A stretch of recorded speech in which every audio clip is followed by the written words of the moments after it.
things do not look good for the MCU, Michael. Uh-oh. Things do not look good. The Marvels ends box office run as lowest grossing MCU movie in history.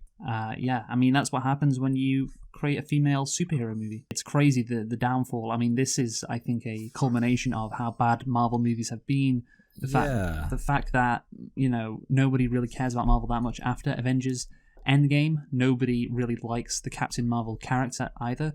It's they can't help themselves in the MCU. You know, they could have ended on Endgame, and it would have been incredible. Like, sure, there were a few, but like you think about it, it's kind of crazy because it's like before Endgame, they didn't have any really bad movies, and after Endgame, it's almost like they flipped the script. Yeah, because they stopped treating, you know, Marvel movies like movies and like products. You know, like that's the thing, they were building up to Endgame.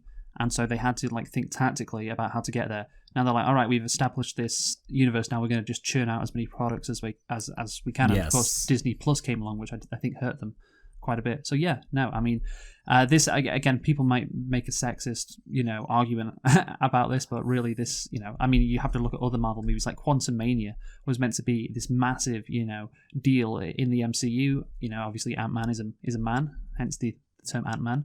Yes. And that was a massive disappointment. So yeah, it's no surprise. So yeah. No sexism here. Equal opportunity failure. Exactly.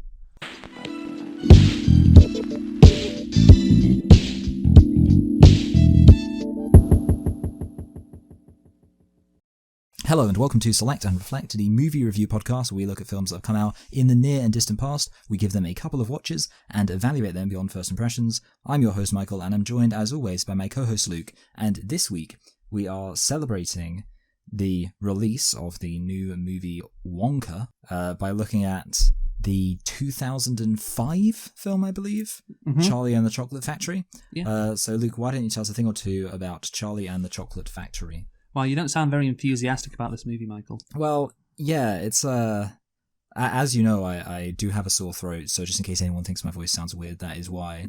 I will say you do always seem to be ill. I don't know why that is. I'm diseased. Yeah, I mean, like maybe you should, you know, like I don't know, not be ill all the time. You know, yeah, not spend your days like a Victorian child who's malnourished. My mum had to water down the cabbage soup. Yes. So, Charlie and the Chocolate Factory is a 2005 musical fantasy film directed by Tim Burton and written by John August, based on the 1964 British novel of the same name by Roald Dahl.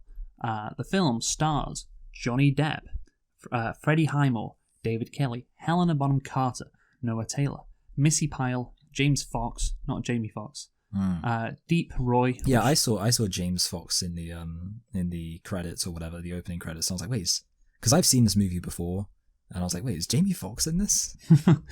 It stars Deep Roy as well, who's the Oompa Loompa, a Kenyan British actor. Of course. He's one of those like Asian Kenyans, isn't he? Well, I think so. He's got a bit of Asian in him. He's British. Yeah, I mean, Gurdeep Roy. That sounds like an Indian kind of name. Because you know, like when the Indians, you know, they moved over to East Africa and then they got kicked out by Idi Amin, even though Kenya, so it doesn't count. But you know, same principle. Okay, and then we also have Christopher Lee, of course. The movie was, of course, or the music was composed by Danny Elfman, which we'll get onto. And of course, there is a lot of interesting music in this movie, Charlie and the Chocolate Factory. The movie was released on July the 15th, 2005 in the United States, and for some reason 2 weeks later in the UK, even though, you know, the movie featured a lot of actors from the UK and, you know, it's set in the UK, you know, and the author is British, but whatever. I don't know why that's the case, but of course, it's actually weird it was released in July because this is a Christmas movie. Well, it's not. It's a winter movie, I'll say. Yeah. Like it's very much set in the winter, which I'm not sure why that needs to be the case, but it was. I think this movie, of course, it had a lot of probably hype because of the fact that, you know, the original book and the original movie from 1971 is a classic, and you know, I think I remember it coming out like it would have been 18 years ago. Of course, I remember it coming out, and of course, we can't wait for the next installment. Yeah. Well, I saw it at the cinema. I saw this movie at the cinema, en famille. And I also saw, when I went to see Barbie, and I guess you probably did too, the trailer for Wonka. Yeah, I didn't see Barbie, but yeah. I thought, no, it wasn't you who double featured it, was it? You coward. No, I didn't have any interest in seeing Barbie. And honestly, having watched it, I think my feelings were perhaps justified. But that's for the Barbie review. But yeah, obviously, I imagine just like you saw Charlie and the Chocolate Factory, you'll be going to see Wonka. The new, you don't fancy a bit of Wonka this Christmas? Also, it's a Disney film, and I feel like we need to just keep kicking Disney while they're down. Okay, yeah, good point. This movie, of course, the reason we could have done the 1971 Willy Wonka and the Chocolate Factory, but we decided to do the 2005 version because I think it's more interesting to talk about, honestly. Because there are a few interesting things I know about this film. Yeah, just from osmosis. You can look at the 1971 version and just be like, "Wow, how incredible! What a classic!" Which isn't that interesting, it's honestly. Boring, yeah. Compared to this, it is an interesting movie, whether you like it or not. It is relatively interesting in some ways, but of course we'll get onto that in a bit. So yeah, that's why we decided to review this movie and not the 1971 version. But yeah, obviously we'll actually predict Wonka, what it's going to get on Rotten Tomatoes at the end of the review. And we haven't done that for a while. Oh yeah. Yeah, but we finally get to do it. Anyway, Michael, what about the budget? Can you tell me how much this made? How much this cost to make? Yeah, it cost 80 million. Oh, you know what? I'm surprised at how high this budget was. And you did not go less than half, because the correct answer is 150 million. Oh, well done me. Just in there, yeah. $1 million. But yeah, I'm surprised at how big the budget was as well, honestly. I would have probably guessed around 100. So yeah, no, that's crazy. It cost that much. What about the box office? I don't know. Oh, God, I'm going to go for like a weird number that's probably wrong. 250 million. I don't get... Why did you go so low? Like, why? Why'd you always go so low? Well, I just don't know why anyone would care about this film. You did say there was hype around it. Maybe I should have. Yeah, it's a remake of a classic. You went to see it at the cinema. I mean, surely that's a good indication people cared. I think this movie has largely been forgotten since it came out in 2005, but at the time people were certainly interested. So, did it make more than 500 million? No, it made 475. Okay, so I have technically, but you know, it's a bit of a hollow scraping through. Yes, you have not gone less than half, but yeah, 475 million was the box office total.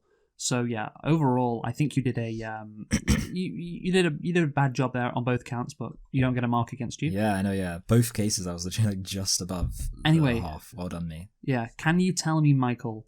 Did you like Charlie and the Chocolate Factory, the 2005 version? Now, the thing is, of course, you've already said that you kind of didn't like it, but go on, explain why. Yeah, I think like I found this movie quite cringy, and then also like Johnny Depp's acting is very strange, which I know it's intentionally strange, but it's just like it's just uncomfortable. Like that's the weird thing about this movie. It's not like in terms of badness, it's kind of hard to say because obviously the movie is an intentional kind of absurdity, and the original book's kind of absurd. So as far as like plot structure and all that kind of stuff, well, yeah, it's fine, but you just have to go. I'd say like I think the stuff they added in, like Willy Wonka's backstory, I didn't like. I don't know if we'll talk about that in more detail. I don't know. I haven't like read the original book. I know the original book's very short. Well, pretty short. I know most of Roald Dahl's books are pretty short, so I'm imagining that probably stuff like that was added in. But yeah, so in terms of like the stuff they added to, I guess, justify this movie's existence, I didn't really feel as much point to that. And yeah, it felt like this movie was just trying to be, hey, look, this needed to be made, or we've got something here. We got something right, and it's kind of like, well, there's some intrigue from a talking about it standpoint, but not much point in terms of actually enjoying it as a movie. That's my take.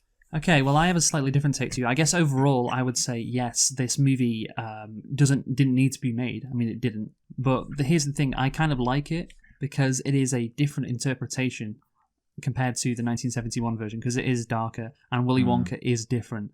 And it actually does stick closer to the original book. Yeah, well, that's an interesting thing, because I saw a video on YouTube that was like saying that this movie is the superior movie, and the only argument, like the only issue I had with the video, I didn't like the video because it was a bit one note. It was basically just saying, like, it was like a 40-minute video, because that's the state of video essays nowadays, and literally its only point was, it's a more faithful adaptation, and it was literally just him going through every single difference between the movies and being like, but as you can see, and it's like, well, you know, that is something, but yeah, I do agree that's something worthy of credit. I don't know if it makes it better, and I don't think you would argue that this movie is better.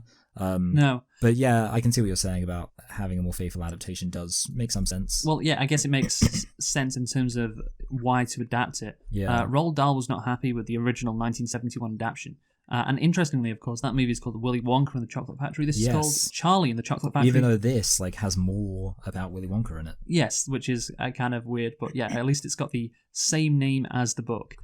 which does indicate it is more faithful, but at the same time, there's more stuff about Willy Wonka in this movie. And yeah, really Charlie does not have that big a role in in the 2005 version. He kind of feels like a blank slate. He's like the Bella Swan of this movie. We're just going to compare everything to Twilight now. I think, again, there is reasons for this to be adapted and reasons for it not to be adapted. Again, the biggest reason not to adapt it is, look, we already saw the 1971 version. It was very good. It's a classic. Why redo it?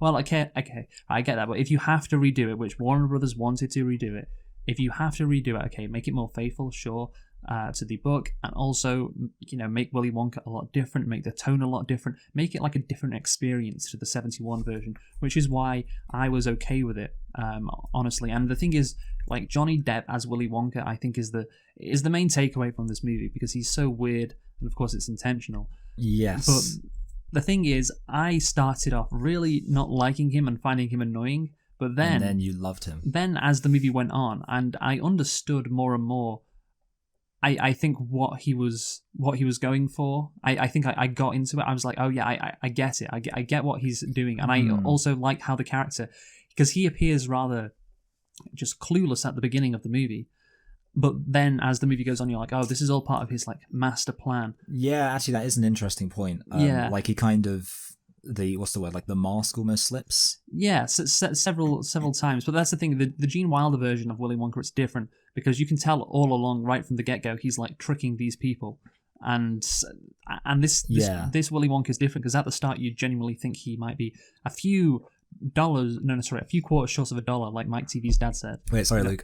I don't speak American. Yeah, that's good. You dickhead. Right, yeah. So you think he might be a little bit, to use another word from Mike TV, retarded. Oh yeah, sorry, that's really funny. I love how that word is said.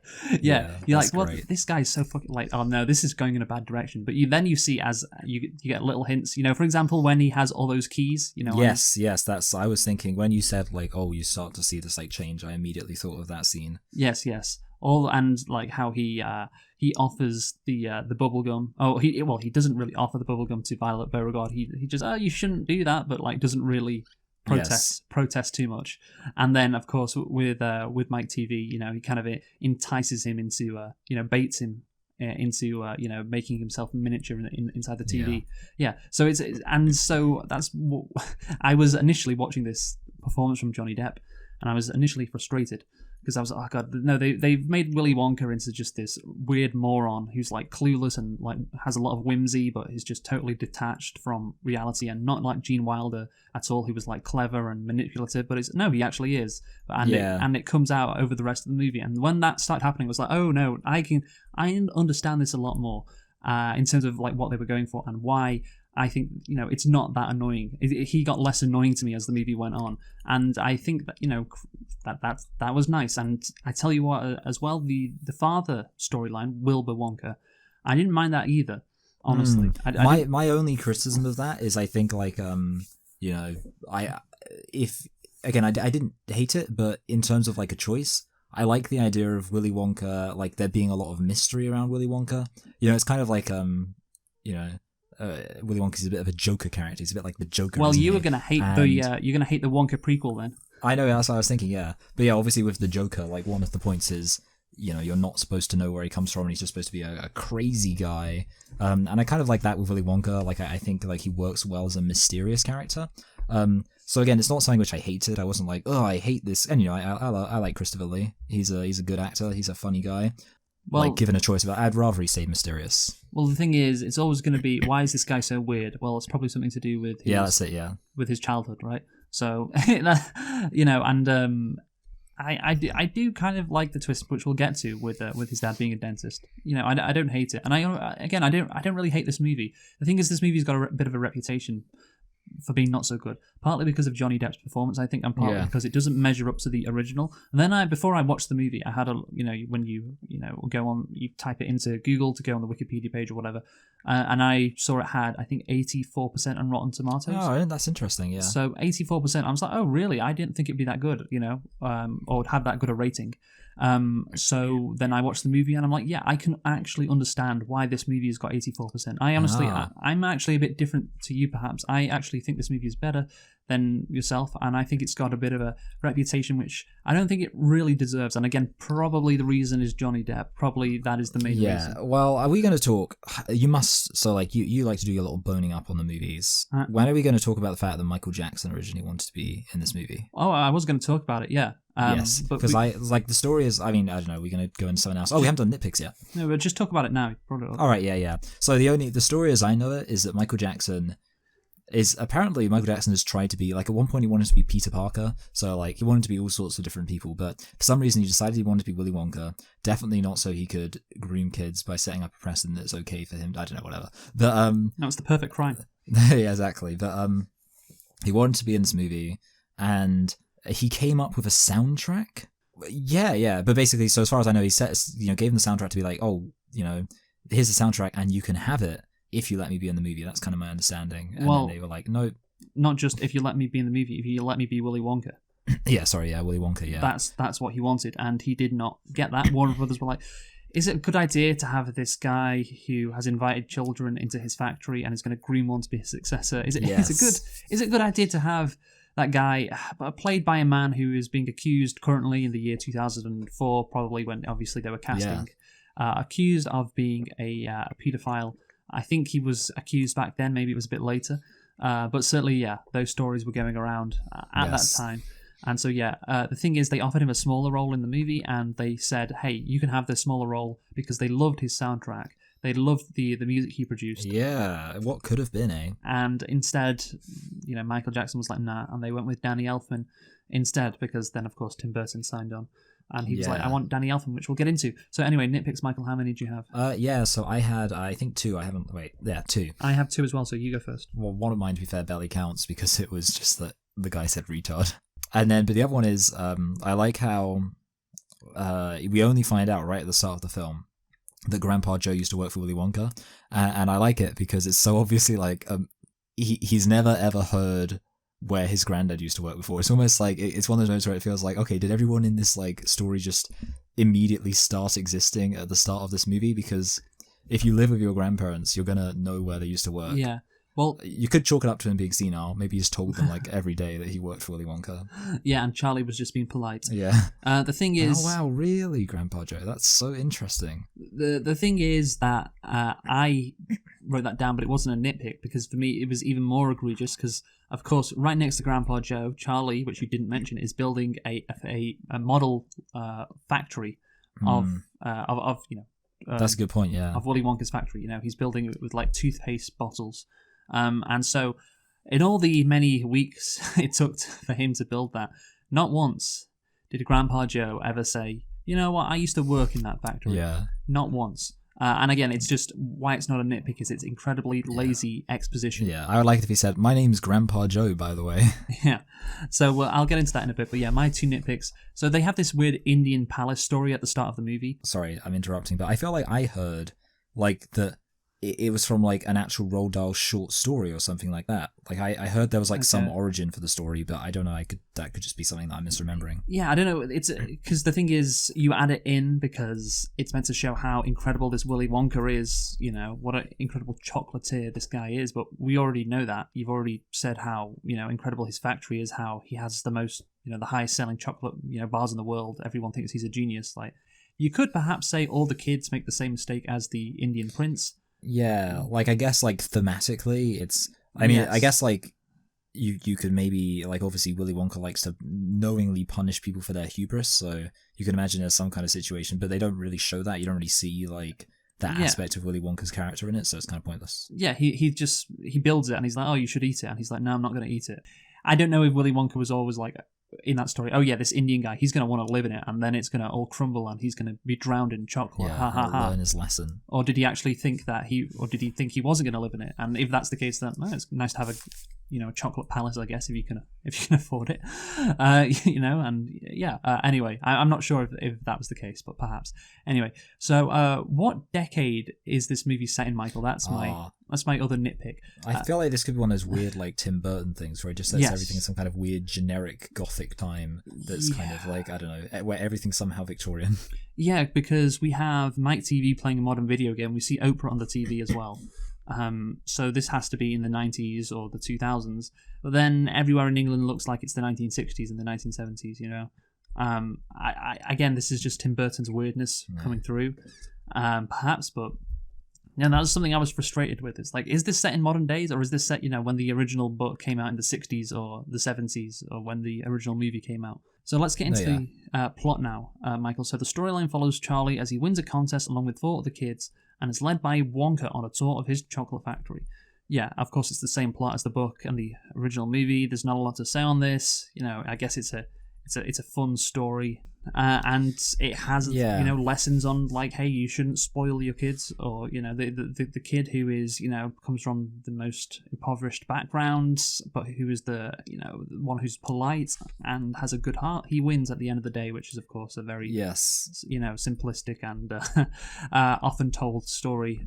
I also think this, like, in terms of the plot, it's naturally episodic.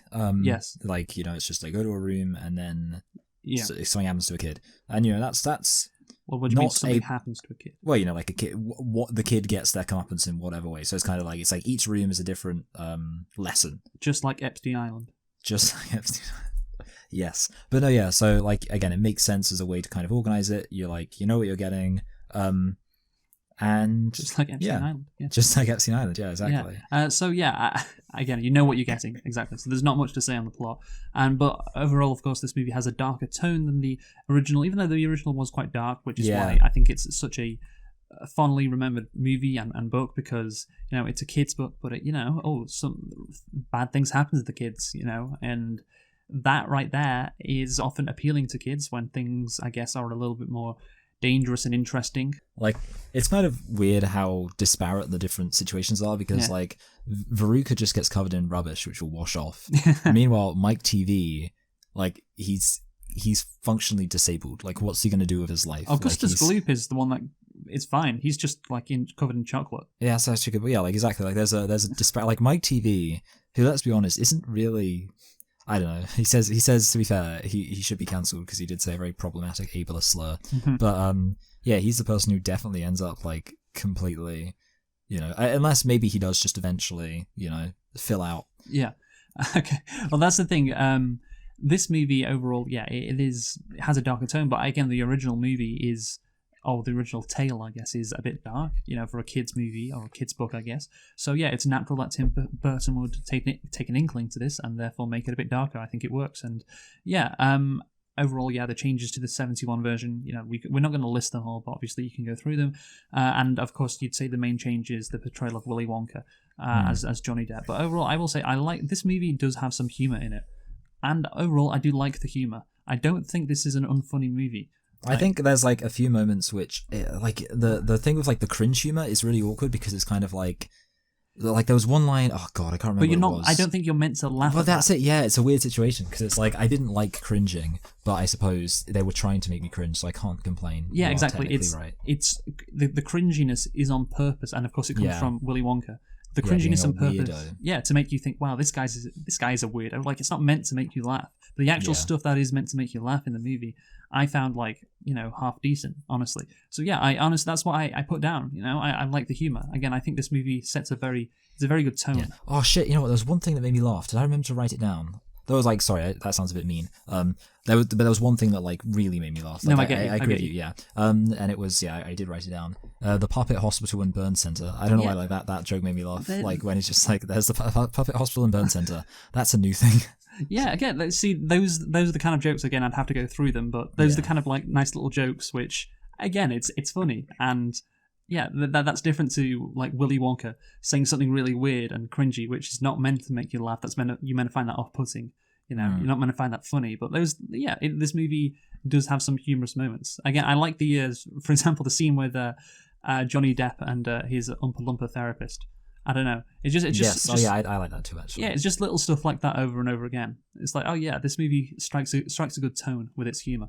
When it wants you to laugh. So let's talk about the developments for this movie, Michael, because Roald Dahl disapproved of the 71 film adaptation, of course, and Warner Brothers entered into discussions with the Dahl estates in 1991, so 20 years afterwards. The purchase was finalized in 1998, which is, you know, quite a bit later, because this is because Dahl's widow, Felicity, and daughter, Lucy, wanted to receive total artistic control and final privilege on the choice of actors, directors, and writers. And eventually they got their wish. The Dahl's estate protection of the source material was the main reason the movie languished in development hell, as it was called. So yeah, basically these people, they didn't want it to be ruined. They didn't want the story to be bastardized again, as apparently Roald Dahl thought was the case in 1971. So did you know that? I did know that. Yeah, I know that he complained about it. The funny thing is, like, his main criticism is, like, I've heard, is that he thought like the original was too like whimsical, which is weird because it is whimsical, but I don't know, like it all seems a bit like both movies are pretty much just kind of movies that toe the line or kind of walk the line between whimsical and dark. No. The first one, the 1970, first one, I guess, was more whimsical. 1971 version is definitely more whimsical because, and there's a crucial scene which makes it more whimsical, which this movie just kind of omits, which we'll get onto. But yeah, the 71 version definitely more whimsical. That's why it's more of a classic, and that's why it's less divisive, I guess. So Tim Burton was hired to direct after receiving approval from the Dahl estate. During pre-production, Burton visited Dahl's former home in Buckinghamshire. Shout out Buckinghamshire. Cool place to live, yeah. Felicity Dahl remembers Burton entering Dahl's famed writing shed and saying, "This is the Bucket's house," and thinking to herself, "Thank God somebody gets it." So she was happy with the choice of Tim Burton. She also showed Burton the original handwritten manuscripts, which Burton discovered were more politically incorrect than the published book. Roald Dahl, surely not. The manuscripts included a child named Herpes after really funny. The sexually transmitted infection. What a weirdo this guy was. That's really... What a sounds like maybe Roald Dahl would have approved of Michael Jackson. Yeah, maybe that's the case. So Burton brought regular collaborators Johnny Depp and Danny Elfman aboard. Of course, this was the first musical film directed by Burton, and the first time since The Nightmare Before Christmas that Elfman contributed to a film score using written songs and his vocals, which is interesting, of course, Michael. Yeah.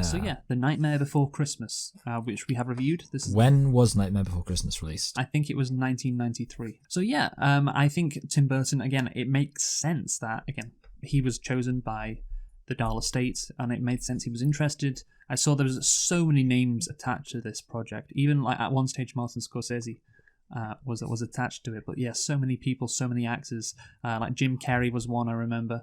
Nicolas Cage was another. But eventually it was Tim Burton, so it had to be Johnny Depp. So we'll get into Johnny Depp's character more, Michael. We'll get into Danny Elfman's music and everything, but first we got to start with the titular character, Charlie Bucket.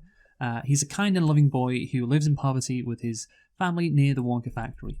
Again, this Charlie, Michael, would it be fair to say he has no character to him, right? Yeah, but goodness me, is he a sweet little boy? He's like just got that, I don't know, he's got like that just kind of very soft voice. He's very softly spoken. Yes. Warner Brothers wanted Charlie to be a whiz kid, but Burton resisted the characterization. He wanted Charlie to be an average kid who would be in the background and not get into trouble. And boy, is he in the background. Yes. In this movie. At the end, like, you know how like obviously he wins or whatever.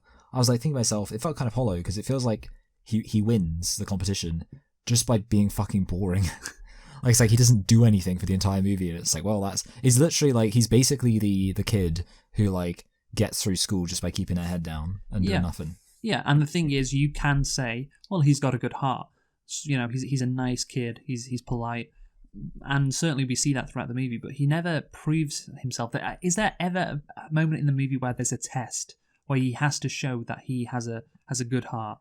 Because in the original movie, isn't that the case? I'm remembering correctly. Yeah, well, in the original movie, he makes a mistake. He drinks some fizzy pop that makes him float, and then he has to like atone for it because he like returns some sweets that he'd been given or something. It's like some weird thing. Yes, but like he makes a mistake, and like Willy Wonka's angry at him. Yes, the fact that he returns the sweets though means that Willy Wonka's like, okay, so this kid is a good kid. I think he could be my heir. Yes. There is nothing that Charlie does in this movie which is like that, which is a shame because, like you said, like we know he's a good kid because we see it, but from Willy Wonka's perspective, this boring kid who hasn't done anything, he's just kind of won by default. there's nothing that he shows which indicates to him that this kid has to be my heir. This is the right kid, rather than he's just the last one left. So that's a bit of a shame. And again, I think it would be good if he was a whiz kid, because at least there would be something to this character. He is just he is very average. He is very average. He is very much in the background. So Tim Burton wanted that, and Tim Burton got that. That is definitely the case. But I don't think it's that good. Again, it's incredible. This movie is called Charlie and the Chocolate Factory, and Charlie is so forgettable. Anyway, the Bucket House now, Michael. So the town, whose design was shaped by the black and white urban photography of who? Do you know, Michael? Oh, I don't know. Fucking some weirdo. Bill Brandt. So okay, I haven't even heard of that now. So yeah, as well as Pittsburgh and Northern England. Is arranged like a medieval village with Wonka's estate on top and the bucket shack below. Yeah, it is a shack, isn't it? And it's a kind of... it doesn't have a roof. It's really funny. It is, yeah. Like, could you at least, I thought Charlie was looking out of a window. Yeah. But he's not. He's just looking out of a roof, which... I mean, come on, just fucking cover the roof somehow. Yeah. No, I'm sorry. There's a difference between being poor and being lazy. I mean, that's just lazy. Just cover. Well, Suella Braverman doesn't think so. I guess so. But it's just kind of a ridiculous, over-the-top exaggeration of poverty. Their house can't be normal. It has to be so crooked. And the mum and dad, and even the grandparents, of course, they don't have clothes. They just have rags as well. I guess it is what you would expect from a Tim Burton movie. It's just no need to go so over the top with it. I don't know. I just thought that was a bit ridiculous. I don't know. No, yeah, absolutely. I do agree. I was thinking that as well. It's just this is a fantasy depiction of being poor, basically. Yeah, and you don't really need to do that, really. And again, some other aspects of the movie, of course, are fantastical. This is just not that necessary. So the company's owner, Willy Wonka, has long closed his factory to the public due to problems concerning industrial espionage. And here's the thing, I love this. I know people have made this joke before, but this guy is just such a union buster, isn't he? He gets rid of all these employees, he fires them all. And who does he bring in place of them? Immigrant labor that are slaves. He knows how to bust a union, does Willy Wonka. That's his greatest skill. Yeah, it's impressive. Yeah.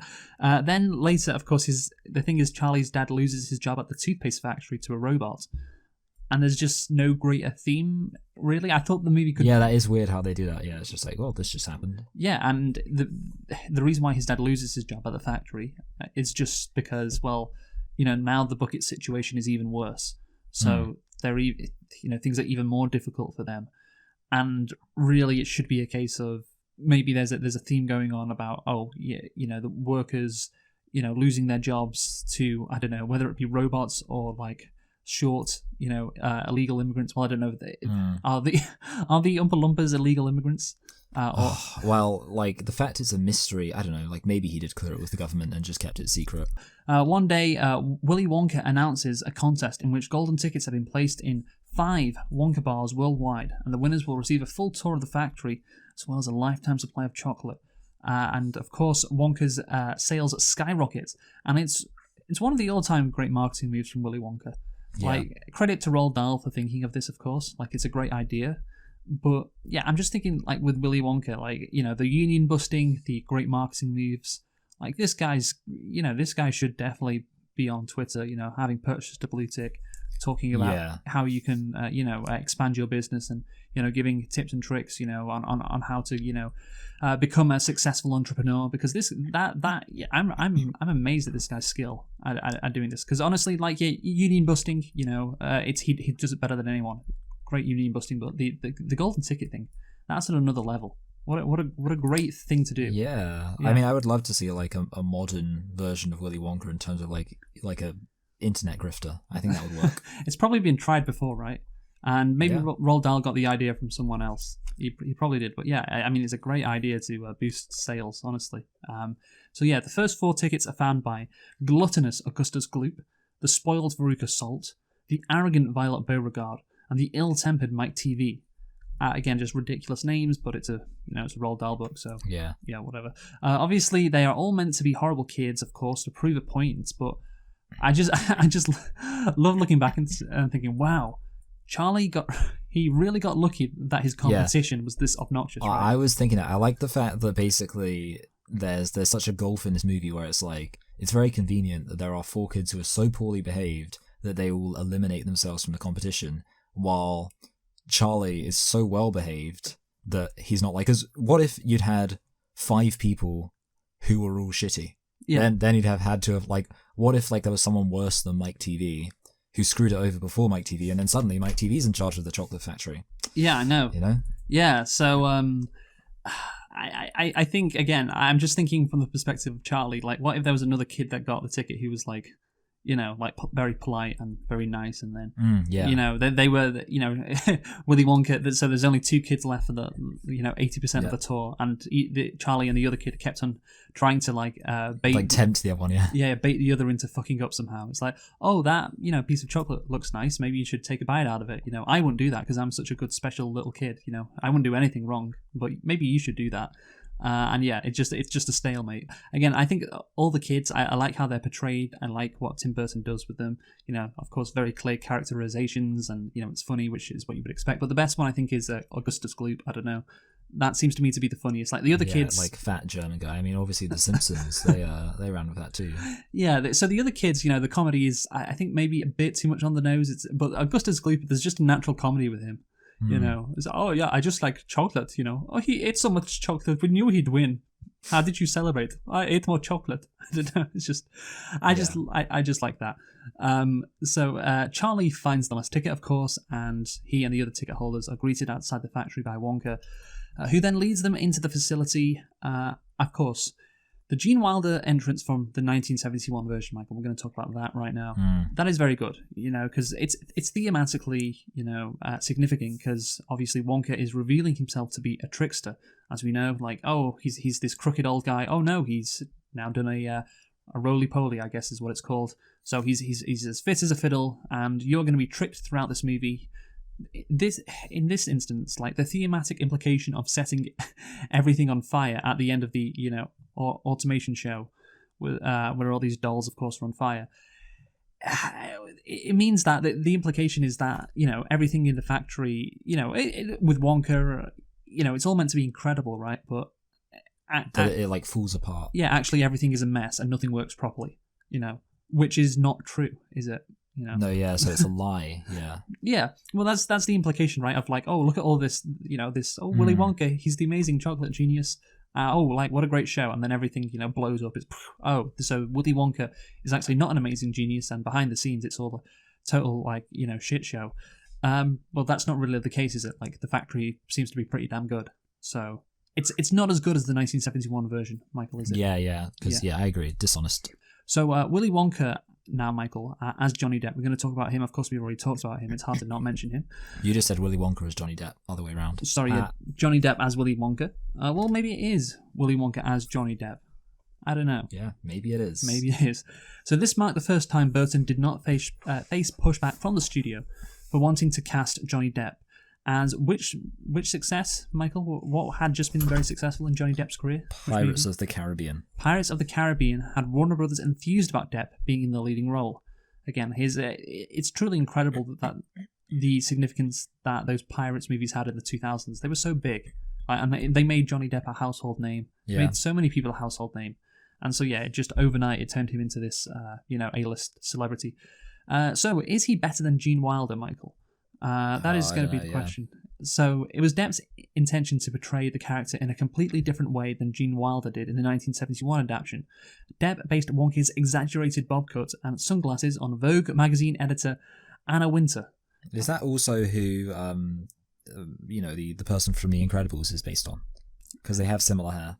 Oh yeah, perhaps. I think so. That would make sense. So yeah, that was definitely an implication. It's like, oh yeah, this guy's been away from society for so long, you know, which does suggest that the movie is set more in the modern day. But who's to say? Mm-hmm. Depp also based Wonka's unique voice on how he imagined, this is great, George W. Bush sounding like while high on drugs. Love that. Do you think that's what George Bush would sound like while high on drugs? No. No. I think George Bush high on drugs would sound a lot like just regular George Bush. Yeah, the thing about, you know, Texas is, we have a saying, You fool me once, you won't get fooled again. fool me twice. You can't get fooled again. Like, that's the thing. He already sounds like he's high when he's talking because he's just so dumb, you know. The movie, I think, works if you like Johnny Depp or not. And again, I didn't like Johnny Depp at first. He was very annoying, and I put that down. He's very weird. He's annoying, and I'm not liking this.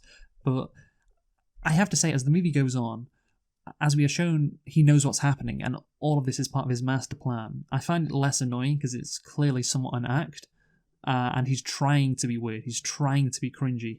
I think, of course, he's still a little bit weird and like he's not, completely being, I guess, being deceiving. But I don't know. Do you agree? At the end of it, I guess I would be less saying it's not a performance I actively dislike. It is really funny because obviously, to me, he just seems like Michael Jackson. Like, to me, like, the fact that Michael Jackson was originally for the role, and then when I look at Johnny Depp, I see someone doing a Michael Jackson impersonation. So it's funny he doesn't even mention that, because that's what I see. Like, compare it to the Gene Wilder character. The Gene Wilder version of the character in 71. He is weirder in this version, right? Yeah. Very, very much so. The Gene Wilder version, he seems more normal, but he still seems a bit dark. And that is an interesting portrayal, and I think that's why people like the character in the 71 version. But I think, honestly, like, this portrayal of Willy Wonka is probably... It's more realistic. What do you think? I guess so. Like, I guess he does seem more like just a genuinely, like, mentally disturbed man would act. Which, again, would cohere with him being like Michael Jackson, who was a genuinely mentally disturbed man. So, yeah, I guess it is more realistic. Yeah, because if you think about it, like, he has been locked away. Or he has locked himself away for decades now. Is that the implication? Yes, yeah, I don't know, I think they explicitly say that, like 30 years or something, but I don't know. Obviously, if you were to do that to yourself, I think you'd be pretty weird, right? To do that in the first place, and then the effects of that, I don't think you'd be as, like, I don't know, normal as Gene Wilder. You'd probably be on the weirder side of things, like Johnny Depp. So yeah, I don't know, it's more annoying perhaps, and it's more divisive, and again, I don't think it's that bad as the movie goes on. But at the same time, I think it is probably more realistic in terms of how this guy would be. But maybe that's not the best thing, because audiences are looking at Johnny Depp, with his weird hair and his weird voice, with his weird sayings, and, like, just generally his off-putting demeanor, and, like, I don't like this. What's going on? Yeah. Again, I don't think that's the case, and I was like that at first, but I don't think that was the case towards the end of the movie. I got kind of used to it, perhaps, and it was clear that he was being more manipulative with what he was trying to do. So let's talk about the practical effects now, Michael. So rather than using CGI environments, Burton primarily used built sets and practical effects. Oh, so you were impressed by that? Well, I thought, honestly, that it was CGI. It's kind of funny because they use practical effects, but I don't know if I really felt the effect of it being practical. Yeah. So Wonka's Chocolate Room was constructed on the 007 stage at Pinewood Studios, complete with a faux chocolate waterfall and river. Squirrels were trained from birth for Veruca Salt's elimination. That's ridiculous. You don't think that's cool? It is, but it's kind of funny because I just assumed, like, oh yeah, okay, like, I guess they just put effort into... I guess, like, the thing is, like, at the time, I don't know if it would be any less impressive if they put the effort into accurately CGI rendering the squirrels, Yeah. Like, it's like if you told me it was CGI, but that's pretty impressive that they I guess it's more crazy that they did it that way. So the squirrel, like, knocking on Veruca's head is CGI. I'm pretty sure. But, like, the squirrels kind of just in general. Yeah, the squirrels, like, peeling the nuts, and sitting there at the table peeling the nuts. I think those are genuine. Yeah. So I think in general the sets are great, right? I think the environments are really good. This movie had a big budget, and I think it's clear a lot of that budget went onto the sets.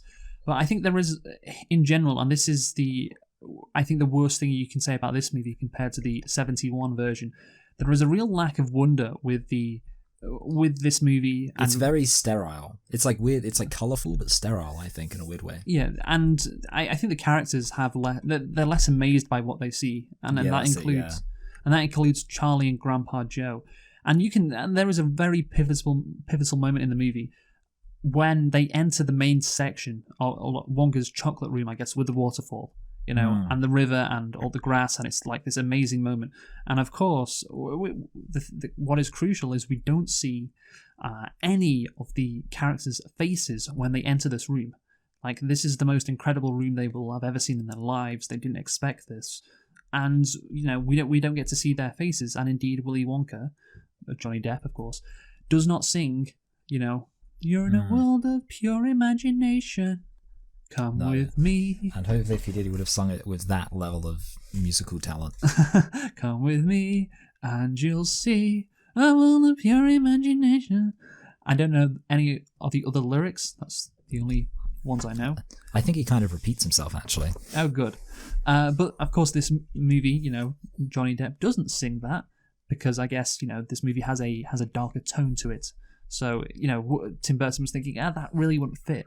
But that's what I think people loved about the '71 version. It was like this wonderful moment. Wow, you're stepping into this incredible chocolate room, with these waterfalls. Like it's barely believable what these characters are seeing, and the characters, you can tell that they can't believe what they're seeing.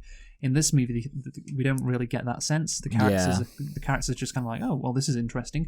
There's no song from Willy Wonka. There's no sense of wonder. Sense of I guess, wow, this is the most incredible thing I've ever seen. There's no pure imagination. There's none of that.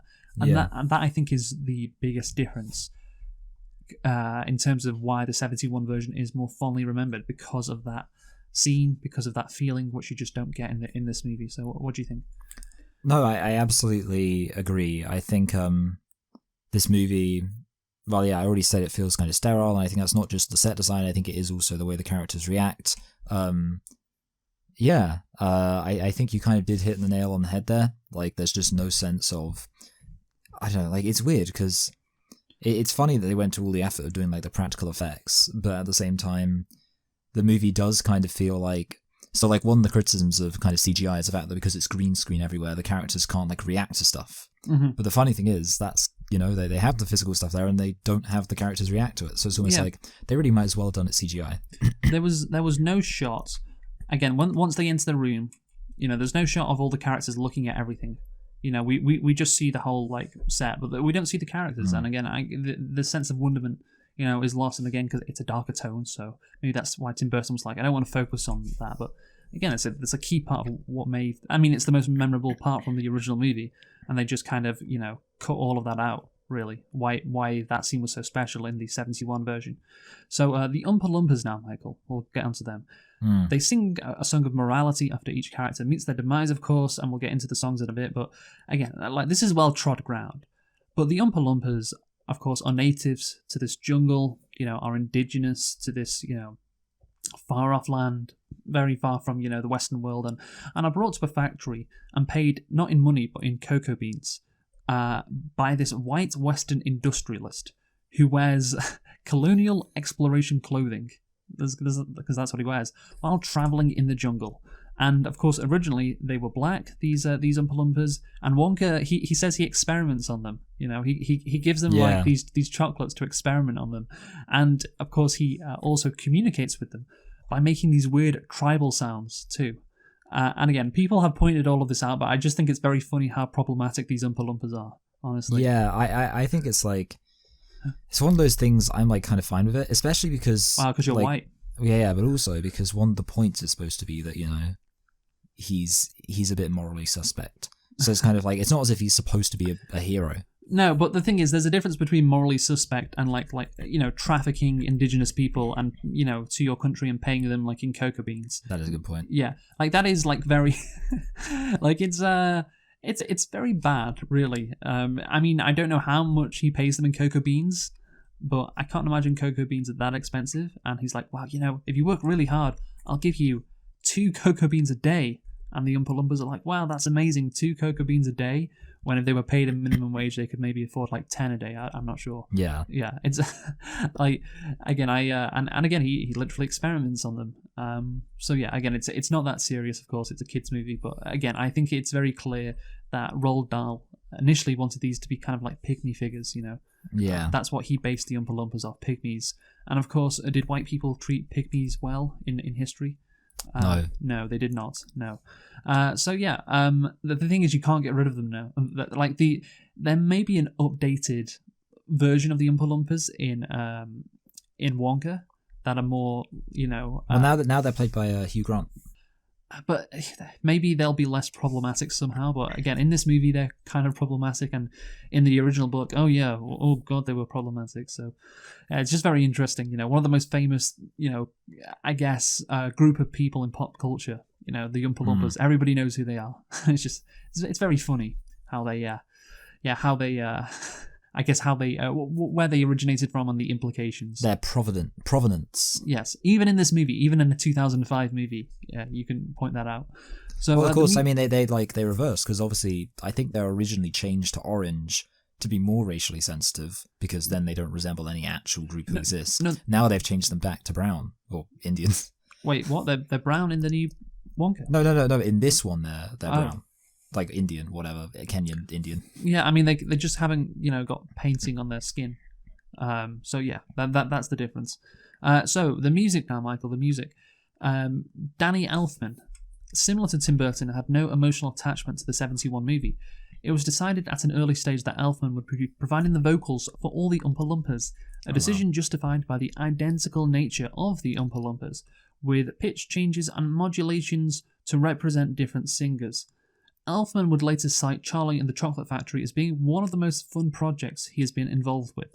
So we're now going on to the songs, Michael. Do you think Danny Elfman did a good job? Because I think in general the songs are entertaining, and they do keep the movie going in the middle. Because I think you, as someone who knows what happens in this movie, knows the plot. Because I think everyone knows the plot. Who's ever heard of Charlie and the Chocolate Factory before? You know what's going to happen to these kids. It can therefore get a bit boring, and I think the songs are a good way of just keeping things exciting and entertaining, and not letting things drag. I don't know. Do you feel the same way as me? Well, I have two thoughts really. So the one thing I would say is that I think I did like the music when it was kind of playing, and it was just there to kind of, like you say, break things up, just to provide some basic entertainment. I will say there's not a single song in this movie that I would jam to, and there are. Well, I don't think you meant to jam to. But, yeah, I know, but for example, I genuinely like Candyman in the original. The Candyman makes everything he bakes. That's a good song. Sammy Davis Jr. I think covered that song because it was it's the Candyman makes everything he bakes. That's it's a good song. Whereas this, I can't imagine So yeah, I agree. Maybe jamming's a weird word, but I wouldn't enthusiastically. To be honest, I don't really remember any of the songs. I kind of remember Augustus Gloop, what a nincompoop. But I'm not gonna be I could hum the Candyman song to myself. I could hum "Come with Me and You'll Be," but I wouldn't do any of these songs, with one exception. And this is the one thing I do want to say, because I want to give a shout out where it's due. I do think the kind of intro, Willy Wonka, the amazing chocolate. I think that's a bit of an earworm, slightly. And I actually, one time, found myself thinking that was from the 1971 version, for the simple reason that I remembered it, and I was yeah, that's I remember that classic tune, Willy Wonka, the amazing chocolate. And then I was thinking, well, because I remember that as a classic kind of, it's the classic Willy Wonka tune, I was it must be from the 71 version. And I realized it was from this version. I was oh, okay. So there we go. In terms of the music, I would agree with you that it's not I wasn't covering my ears oh God, what terrible music. But there's nothing in there where I was yeah, this is a great tune, except for the Willy Wonka one, which I was at least yeah, okay, I get what's going on here. Willy Wonka. Oh, that's good. Because here's the thing, I think the Augustus Gloop one is a spectacle. Yeah, the thing is, I can't even remember the tune. I guess the dancing and the choreography was good, which is obviously... my memory is in the 1971 one. It's literally just a bunch of Oompa Loompas just going about doing their factory work, Oompa Loompa. Yeah, they don't do that in this one. But yeah, the Augustus Gloop one is very much a spectacle. There's a lot of effort put into that one. I remember the Violet Beauregarde one, because it's chewing all along, da-da-da-da-da-da-da, something like that. That kind of sticks in my head. The Veruca Salt one really doesn't. And yeah, the Mike TV one I guess is fine, but yeah, I think the Augustus Gloop one is the best one, because they really use. I think it goes on the longest, and they really use the whole set, of course, with the fact that it's course it's in the main room with the waterfall. So yeah, I think overall it's good. The music I don't really have a problem with it. And yeah, I like the meta commentary with the characters. Well, it's not meta commentary actually, or the meta comedy maybe, with the characters saying, it's like the Oompa Loompas knew this was going to happen to Augustus Gloop. You know. Oh yeah, I did. Yeah, that was a funny line. Yeah, but the thing is, it would be okay if it was meta comedy, but it's actually not meta comedy because Willy Wonka, the character in the movie, knows the kid's fate. I think that's the implication. Yeah. He knows like 4 of these kids, are gonna basically fail, and he knows that Charlie's gonna be the kid left to be his heir. I think that's what he thinks, because he's seen obviously the TV interviews with the kids. He knows what he's in for, and so yeah, the implication is like what happened to Augustus Gloop was entirely predictable, that, and so the Oompa Loompas have prepared a song then for that, and they know what's going to happen to Veruca Salt. They know what's going to happen to Violet Beauregard. So I think that's so again, it's not meta. It's like in the universe, it's like a wink and a nod. Like, oh yeah, Willy Wonka knows what's going to happen. This isn't surprising to him. This is part of his master plan, which again I like. So we're going to talk about Willy Wonka's dad now, Michael. This is something that you, of course, brought up. This was something that indeed was added to the movie. So, despite their intentions to remain close to the source material, Burton diverged from the book to explore themes of family and examined Willy Wonka's origin. We added new elements that aren't in the book, said Burton, but I always felt comfortable that everything was in the spirit of the book. Well, that's a nice, easy way to say. Yeah. Well, yes, it wasn't in the book, but it was in the spirit of the book.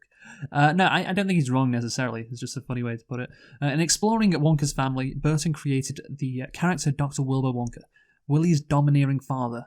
Burton thought the paternal character would help explain Willy Wonka himself, and otherwise he would be just a weird guy, which you said was fine.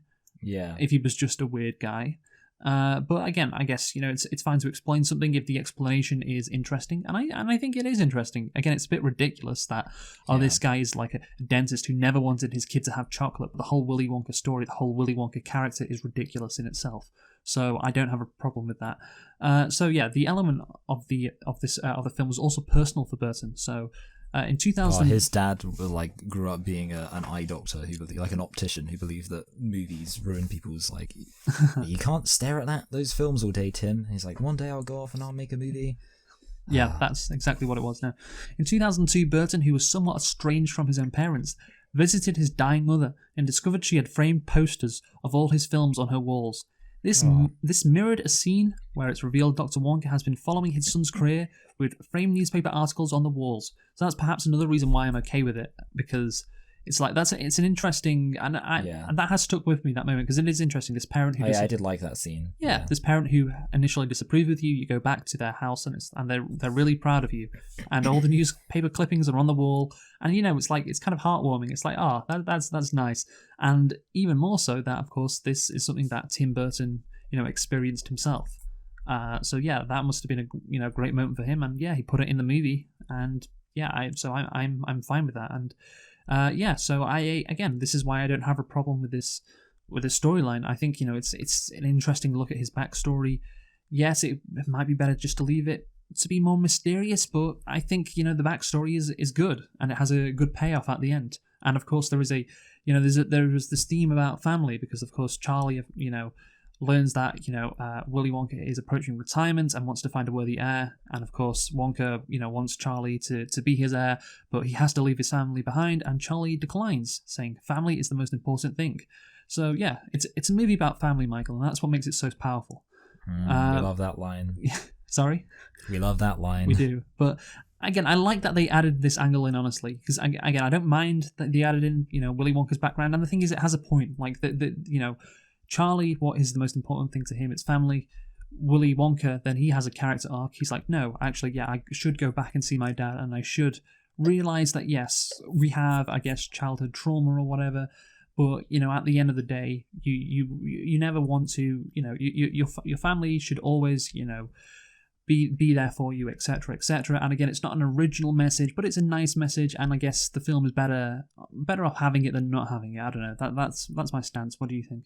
Yeah, I mean, also, there's the fact of, I guess, if they were going to make this movie, they might as well have added that element in. And, yeah, in terms of the family thing, I think it is interesting. Again, I guess one thing is it kind of makes his kind of craziness a little bit less more specific, which makes it less kind of just like, oh, he's crazy, which I think is kind of a fun thing. Again, I'm going back to the mystery thing, but yeah, I do agree that and I do like actually that line they had about there's like special things and only an idiot would trade like a special thing for something as common as money. I think they could have maybe more directly called back to that, because it could have been like, families like specials, so why would you, sure, he can be like famous and rich if he has that job, but family special. So yeah, of course, at the end of the movie, Wonka realizes the value of family as he and Wilbur finally reconcile. Of course, yeah, what a nice ending. What a nice, happy ending. And yeah, don't really have a problem with that. So yeah, and there we go. Overall, we are done.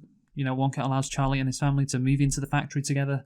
And of course, they keep their house. It's just in the actual factory now, which, I don't know, if I was them, that's the last place I'd want to live. Because yeah, also, like, if you smell chocolate all the time, I feel like you won't appreciate it. Good point. Yeah. Like, again, yeah. The thing is, the whole, it is kind of contrived at the end, because Charlie says, "Oh, so I won't be able to see my family then if I go and live with you." And Willy Wonka's like, "Yeah, think of it as a bonus." And yeah, like he's very what's the word? Oblivious to the fact that most people are normal. Yes. So, Charlie could have just said, well, no, like, can I obviously, stay with you, but, I'll visit my family. Yeah, like, that's the thing, yeah, like, there's not, like, it's kind of like Willy Wonka, like, his opinion is that obviously family doesn't matter, but it's never really communicated that he's not open to Charlie, having a different opinion and hanging out with his family. Yeah, maybe he would be like, no, you can't see your family, not only, I think this, but it will sap your creativity, they'll try to control you, and that's awful. So therefore, this 8-year-old boy has to live with me on his own, and his family can't see him ever. Michael Jackson. Now I see why Michael Jackson wanted the role. So let's conclude. Michael, you go first. It is interesting, and it's like, obviously, I think the situation with it is kind of like they wanted to make a remake, but then you're kind of like, well, what was the ultimate point in it being a remake? And it's like, okay, it's a bit more faithful as an adaptation, but is that really? I don't know. The aesthetic of it and all that kind of stuff does feel a bit more sterile. I think taking out that whimsy works to the film's discredit. Overall, but there are things that are added which I think are interesting. I do think it is a new take on the character, and there is stuff to appreciate. There is, some of the humor's funny. I think for me, though, the main problem is that I wouldn't ever want to, like, watch this movie. Like, I think there's no real reason for this movie to exist. And based on that, I think I'm going to have to rate it only a high 4, which is maybe not very nice, but again, it just comes down to the fact of, I think, maybe, for example, if this was like a movie that was just called, like, if this movie wasn't like a remake of a movie, I would maybe actually like it slightly more. Yeah. But I'm just like, well, what this movie's doing, like, it kind of loses points for the fact it's obviously not an original movie, and then the stuff it adds just for me doesn't, knock it up too highly. Yeah, I'm going to give this a 6.5 out of 10. So, which is quite a bit higher than you. Again, I think the reason why it's quite a bit higher is because, again, I like the Johnny Depp character more. I think, if you're going to make an adaptation, make it quite a bit different to the original, which is what happens. Again, the plot is sound. The plot's fine. Everyone knows the plot's fine. I think, the music is good as well. Like, that's the thing. I'm consistently thinking, that's good. The humor's good. I think the performance from Johnny Depp is, overall, it's fine. And then, I think, it's just a fine, good movie. And I think, the reason why it has its reputation as a bad movie is primarily because of Johnny Depp. And, it's not got the same sense of wonder as the original from 1971. And that's what, it was difficult for this movie to live up to that, and it did not. But I just still don't think, I think if that 1971 movie did not exist, I think this movie would be looked upon more favorably. And the thing is, at the time, it got 84% on Rotten Tomatoes, and I'm not surprised by that. I think it's decent. I didn't mind the Willy Wonka backstory either. Again, I think it's the adaptation as a whole, it's unnecessary. You don't need to adapt the 1971 version, but this is a fairly good. A fairly good adaptation. You don't need to do another, of course. The book is the one being adapted. But if you're going to do an adaptation, then this one, it's decent, even though it's not necessary. So 6.5 out of 10. Let's talk now about Wonka, what we think it's going to get on Rotten Tomatoes, Michael. So are you ready? Have you got a guess in mind? Oh, God. Yeah, just a kind of random one, but there's not really any logic to it, but I'll go for it, whatever. Okay, so let's guess what we think Wonka is going to get on Rotten Tomatoes in 3, 2, 1. 3, 2, 1, 75. Oh, God, that's so funny. Okay. So you think it's going to get 76. I think it's going to get 75. So this is interesting because currently, the last time we had a guess for a movie was on the 10th of July when we predicted Oppenheimer's Rotten Tomatoes score. So yeah, it's been... Yeah, you're ahead, aren't you? I'm ahead by 19. Of course, the lower the score, the Yeah. better, because it's how far off we are. So you have been 76 off so far, and I have been 57 off so far, and we predicted like 8 movies, I think, so far in 2023. So yeah, it's been a while, so it's going to be 18 or 20. So for for Aquaman and the Lost Kingdom, which we will predict next. Yes, I'm going to have to go for a radical. Yeah, you're going to have to go for a very different score compared to me. Anyway, well, what are we reviewing next week, Michael? We're going to be doing The Flash. Yes, The Flash. Which is, I'm just... Can't wait. Of course, we're going to be doing that because of the final DC Cinematic Universe movie, Aquaman and the Lost Kingdom. Can't wait for that. Can't wait to see what it grosses at the box office. Anyway, join us for that next week. Who've you been, Michael? I've been Michael. I've been Luke, and thanks for listening to our Charlie and the Chocolate Factory review. And we went through this whole review without mentioning the allegations against Johnny Depp. We did. Yeah, but mentioned several of the allegations against Michael Jackson, who didn't even play Willy Wonka. That is really funny. Goodbye. Goodbye.